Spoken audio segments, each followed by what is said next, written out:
mas masarap pa sa kape. Kuya Carl! Kuya Carl!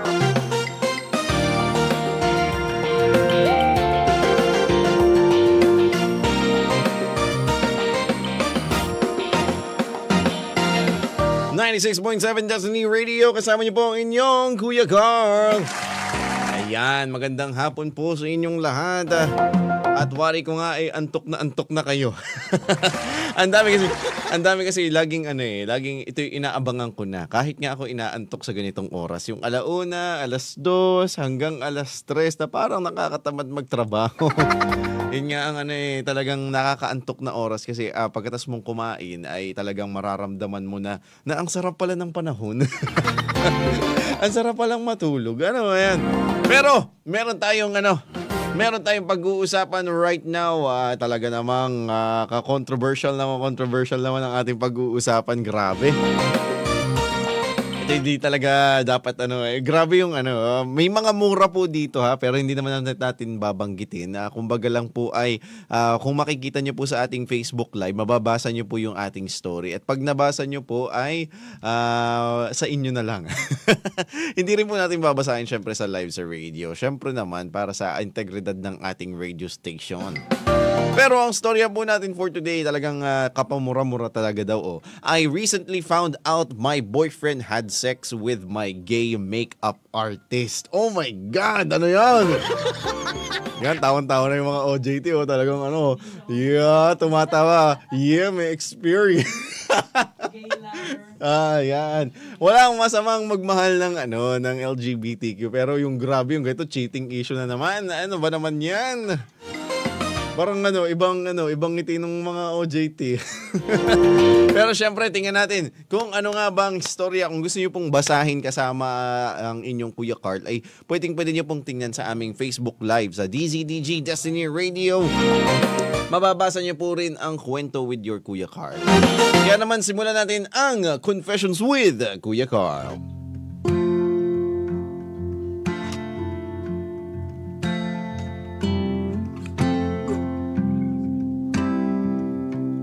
Ang storya po natin ay galing sa isang subreddit na My Confession Ako. At ang title po niyan dito ay My Confession Ako, I recently found out that my boyfriend had sex with my gay makeup artist. Yan.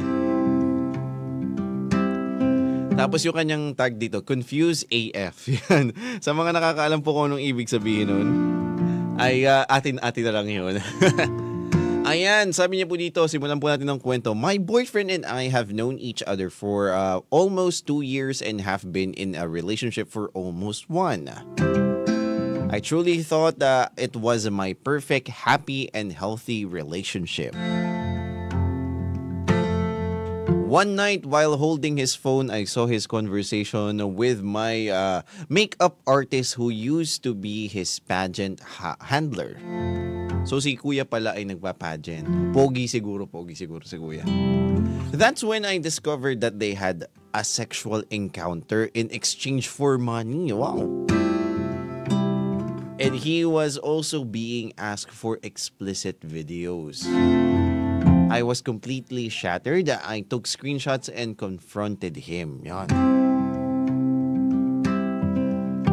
He said that it happened once and that he did it to help buy medicine for his mother. Oh my God. What hurts even more is that I never imagined him doing something like that because he has such a gentle face, like someone who wouldn't hurt anyone. He is very resourceful, but this time he went too far. Yan, he crossed the line, doing something disgusting just to make money. Sa pagpapatuloy po ng kwento, sabi niya dito, I found out just a few days ago before my graduation, and even though we had to act normal on that day, I was holding back tears the entire time. It felt so heavy. At one point, I whispered to him, "Toot!" Ayan, minura niya po, mo pala yan sabi. Kung hindi ko nakita sa kanya pa rin ako magpapa-makeup. Chichikahin ako, mag-uusap kayo sa harap ko na parang wala kayong kababuyang ginawa. Yan, magmumuka akong, bad words again. He he just kept on saying he's sorry. It's a big deal to me, not just because of what he did, but because I believe in him with all my heart. My friends genuinely like him. He's always been kind, gentle, and caring towards me. And this was the only issue we ever had. That's why it hurts so much. I thought I had something real and safe. Yan. Medyo nagtataka na ako dito. Medyo nagtataka na ako dito sa point of view ng babae ha. I still love him and I don't want to throw away everything we built, but the truth is, what he did broke something deep inside me. It shattered the trust, the innocence of our relationship and the future I thought we were going to have. And now, I don't know if I'll ever be able to look at him the same way again. I would genuinely appreciate anyone's thoughts or advice on what should do kasi wala pa ako napagkwekwentuhan nito. I'm torn between holding on and letting go. I just reposted this kasi nagkamali ako. I know, sorry ng community na pinaglagyan and some guy cursed me. So rude. Doon pa lang, medyo na ako kasi kung titingnan natin, yung story po ang nangyari, magkatipan po sila. Tapos po si lalaki po ay nakipagtalik sa kanyang makeup artist sa kanyang pageant handler para lang sa pera. At tawag dito at nagsesend din siya ng mga explicit videos para sa pera. And para mapagamot daw yung kanyang nanay. And hindi kinaya ni girlfriend, hindi niya nagustuhan yung pangyayari, nandiri siya kaya kinumpronta niya yung lalaki. Pero tanong ko lang, 'di ba hindi naman oo, yun ay mabigat na bagay. And masakit yun na nalaman na nakipagtalik yung iyong katipan sa ibang tao. Lalong-lalo na dun sa sa kung hindi lalo na kung babae ka tas hindi babae yung nakipagtalik yung boyfriend mo doon, 'di ba? Pero parang hindi mawala sa akin na hindi man lang niya tinake consideration yung dahilan ng lalaki. Kasi kung by the looks of it, parang nag-aaral sila parehas. And yung babae, ang nakagraduate na yung babae. Parang from what from dito sa aking binabasa, parang mahirap naman talaga, masakit yung naramdaman yung Pero para bagang walang part dito na parang tinanong niya kung para saan ba yung bakit niya nagawa yun o mga ganung bagay. Pero parang hindi ko nakikita yung pag-intindi. Parang ganoon. Hindi ko alam, hindi ko pinagtatanggol yung mga nakikipagtalik sa sa ibang tao para sa pera. Pero parang sa panahon ngayon, 'di ba? Parang dati naman naging talamak 'yan, 'di ba? Sa mga mga OJT. 'Di ba parang issue yun dati, parang common yun na yung ibang lalaki nagpapabayad para sa sexual encounter. Pero dahil kumbaga hindi ko alam kasi karaniwan ng nakilala ko na nagkaroon ng ganoon, na nagkaroon ng sexual encounter para sa pera, ay may mabigat na dahilan kung bakit nila ginagawa yun. Hindi siya basta-basta lang at yun lang yung parang way nila kung paano nila makuha yung bagay na yun. Yun lang yung kasi yun lang ang problema siguro ay dahil grabe din siguro yung convo nila nung lalaki at nung kanyang kabit. pero parang hindi ko alam bakit parang ang dating sa akin nung statement, oo nasaktan siya, pero parang ang dating sa akin na ang self-centered nung post. Parang gano'n. Tingnan natin yung mga comments, baka mali naman ako. This is the kind of betrayal na mahirap kalimutan at tanggapin, yung hindi umamin at nahuli mo lang. Oo, yun. Siguro masakit din talaga yun. Yung pinagmumukhakan nilang ewan dahil wala kang kaalam-alam. So, gano'n na lang ba siya?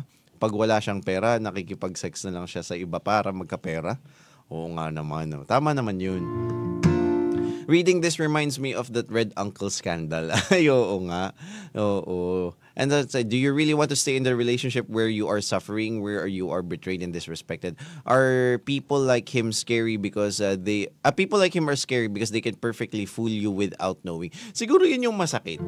Siguro yun yung masama. Kasi parang naloko niya yung naloko niya yung tao. naloko niya yung tao, hindi niya napaalam yun. Pero basta ang iba yung dating sa akin nitong although mali talaga yung boyfriend, mali talaga. Nag-cheat talaga yan. Pero parang may part sa akin na parang naisip ko parang hindi lang yun yung buong story. Pero yun nga, mali pa rin yung ginawa niya na parang nilihim niya yun. Dapat pala inamin na lang niya. Tapos yun, I think it would be much better.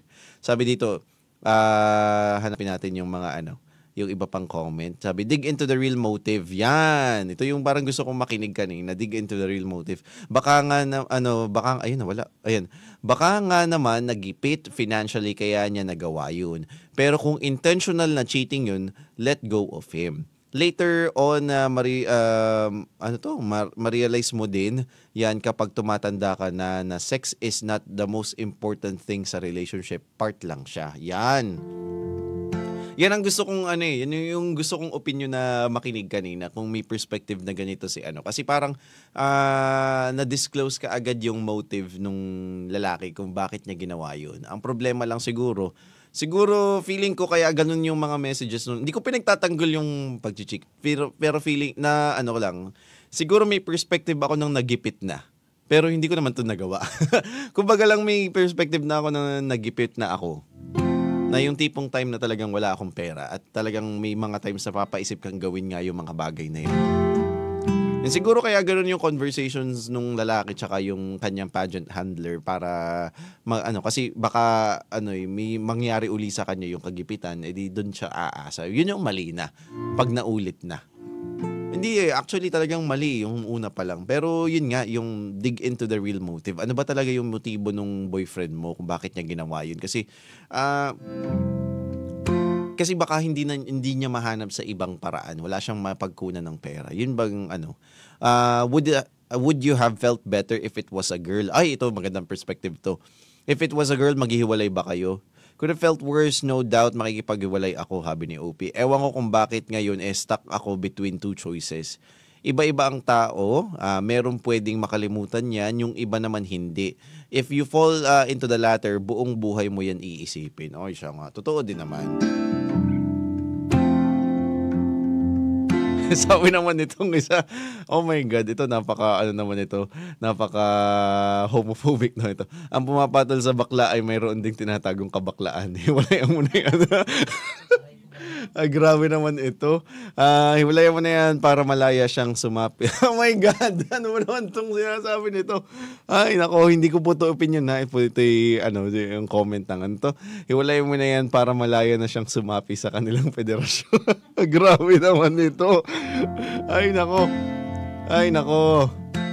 Ay, nako. Sabi dito, ito. We need more context if possible. Kailan nangyari? Nagkasama na ba kayo?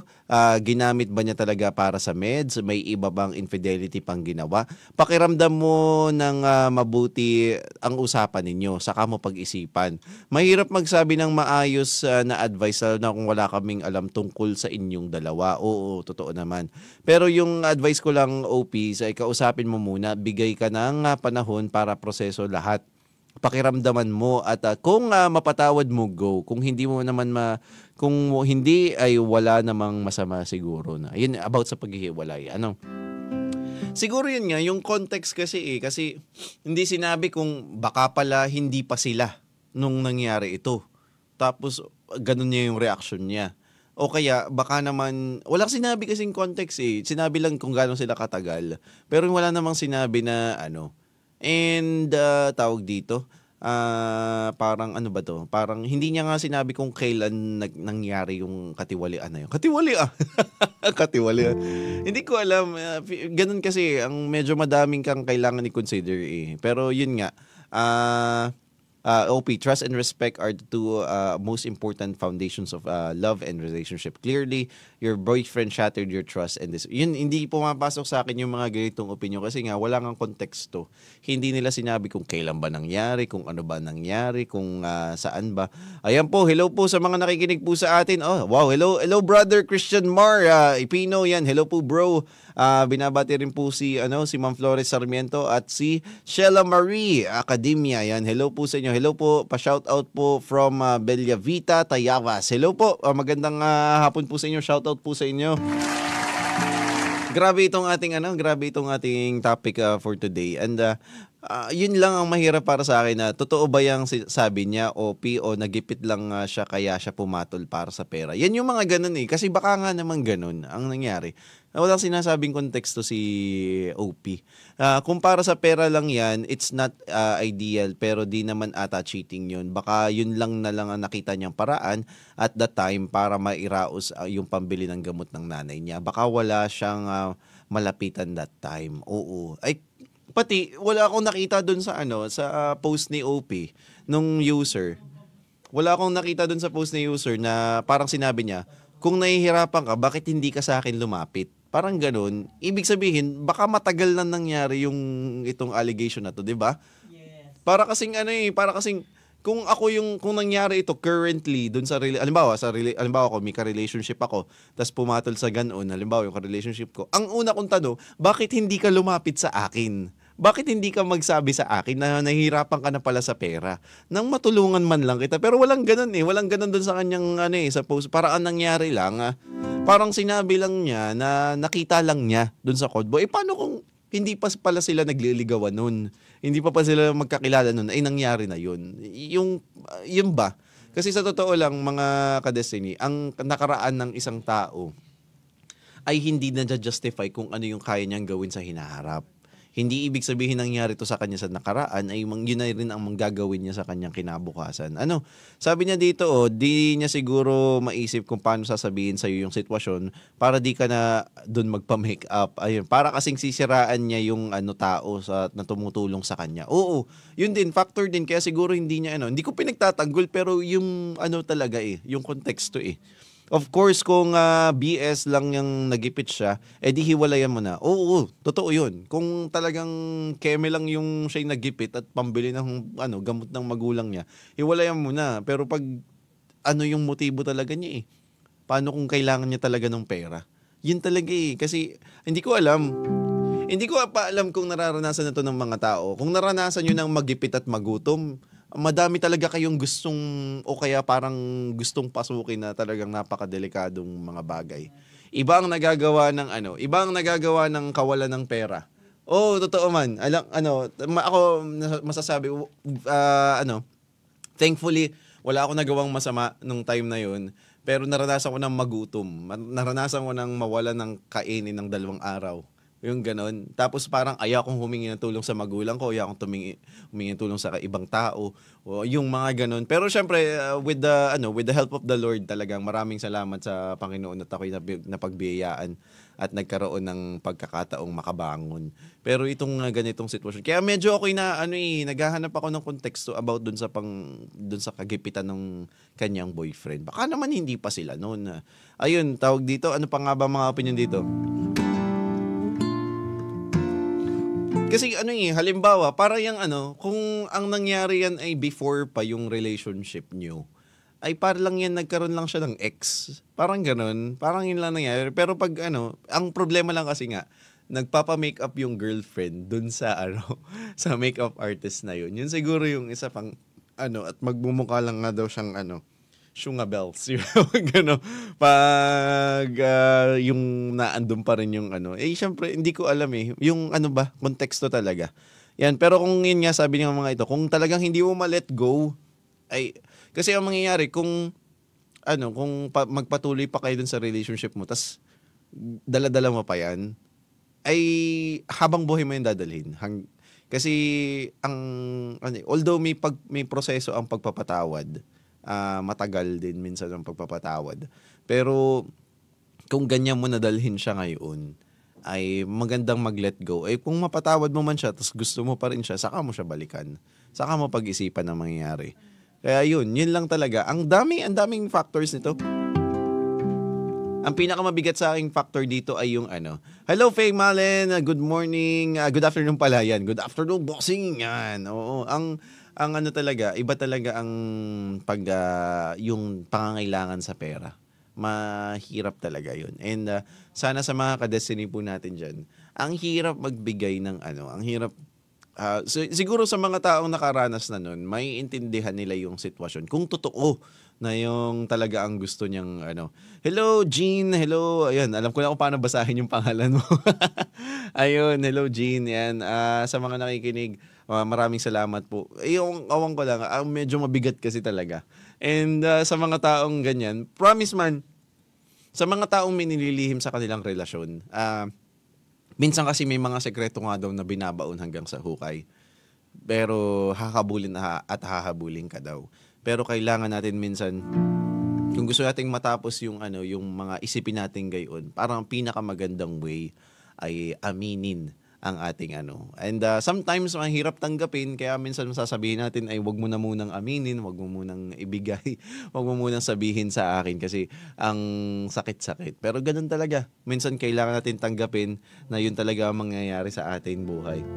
Kaya naman sa mga kadestinay natin dyan, kayo, ano bang opinion nyo dito? Sa mga nanonood po ng replay nito sa YouTube channel namin, pakisubscribe po. O kung kaya mag-comment kayo, ano bang tingin nyo sa sitwasyon niya? Kasi ako talaga, hindi pa para bagang kulang pa sa akin yung kwento. Kaya naman, tingnan natin, baka may update next time. Babalikan natin yung story. Ibubookmark ko na pala. Baka mamaya may update tayo dito eh. Kaya yun naman, sana ay nagustuhan nyo yung ating kwentuhan for today. At syempre, papatugtugan pa rin namin kayo ng magagandang music dito lang sa 96.7 Destiny Radio. At para sa mga may tinatago naman dyan, kayo nang bahala kung gusto nyo aminin o hindi. Nasa buhay nyo naman yan, sitwasyon nyo yan. Kaya naman, pakinggan nyo muna ang kanta na ito.